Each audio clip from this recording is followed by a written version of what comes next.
The birth of ESN, how IPOB stepped in to defend Biafra land against Fulani terror.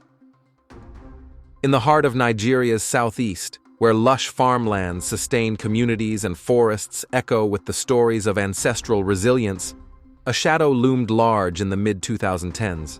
Fulani herdsmen, often armed and emboldened, began encroaching on Biafra territories, turning fertile fields into battlegrounds. This wasn't mere pastoral migration, it was a calculated invasion marked by destruction, rape, and murder. As state governments faltered, the indigenous people of Biafra, IPOB, under the unyielding leadership of Mazi Nnamdi Kanu, took a stand. The launch of the Eastern Security Network, ESN, in December 2020 wasn't an act of aggression, it was a desperate act of self-preservation. Today, as Kanu languishes in detention, the story of ESN remains a testament to Biafran resolve against an existential threat. In the late 2010s, as herdsmen attacks escalated across Nigeria's middle belt and pushed southward, Anambra State grappled with the fallout. Reports from the period paint a picture of escalating tensions, farmlands ravaged, communities terrorized, and a desperate attempt at deterrence. In a bid to maintain fragile harmony, the Anambra state government reportedly introduced a policy of equivalence in compensation, 500,000 naira, for the killing of an Anambra person by a Fulani herder, matched by the same sum if an Anambra person kills a cow belonging to the Fulani community. This measure, intended to curb reprisals, backfired spectacularly. It equated human lives with livestock, emboldening herders while demoralizing locals who saw it as a surrender to aggression. By 2018, the policy's flaws were evident. In Enugu's Udi local government area, herders kidnapped young man, demanding 2 million naira in compensation for alleged cow killings, with 600,000 naira already extorted. Anambra's proactive stance on Fulani destruction, through dialogue and security mobilization, helped douse some tensions, but it couldn't stem the tide. Communities like Ebenebe in Awka North reported losses exceeding 100 million naira to herd damage between 2019 and 2020. The state teetered on the brink, with locals whispering of an impending takeover by Fulani terror herdsmen. Desertification in the north had driven southward migration. What unfolded was a pattern of jihadist expansion disguised as grazing disputes, threatening to overrun Igbo land. A daughter of the soil brutally silenced. The policy's impotence crystallized in tragedy.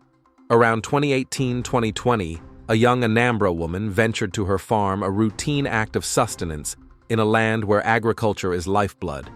What followed was a nightmare. Capture by Fulani herders, repeated rape, murder, and mutilation. Her body parts, hacked and discarded, surfaced online in gruesome viral images, a digital desecration that ignited outrage across Biafra land. This wasn't isolated. Similar horrors plagued the region.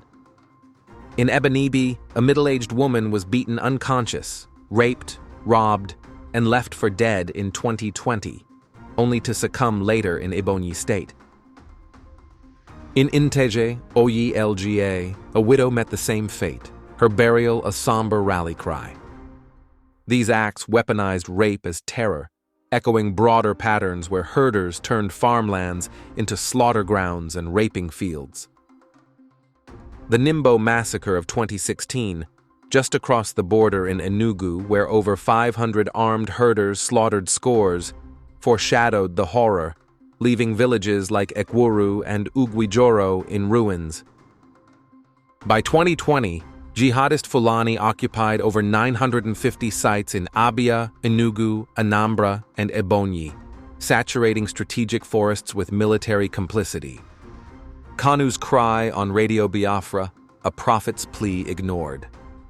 The internet exploded with the young woman's mutilated remains, but it was Mazi Nnamdi Kanu's voice that pierced the silence.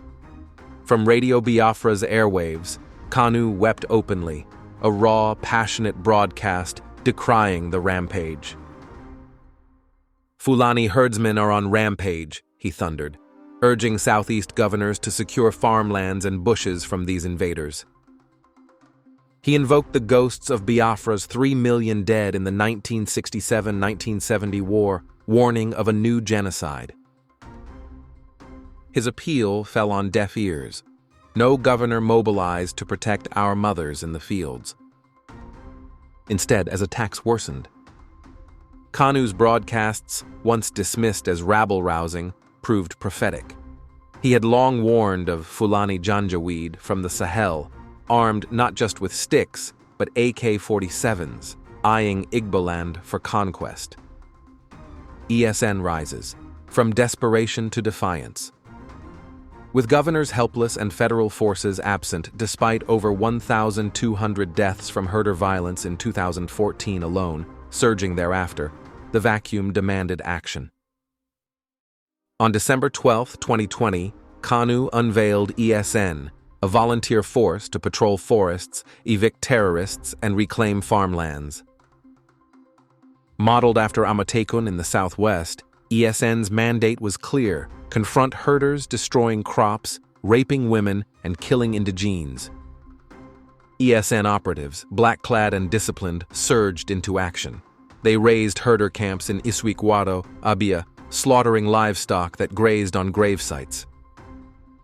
Attacks plummeted, governors, pressured, banned open grazing in response. By 2024, ESN marked 4 years of blunting the relentless advance of Sahel invaders, enforcing a strict code against criminality. Today, Biafrans sleep safer, farmlands flourish, and the jihadist agenda stalls, thanks to ESN's vigilance. ESN's success sealed Kanu's fate. Detained since his 2021 rendition from Kenya deemed illegal by courts and the UN, he faces terrorism charges for daring to defend his people.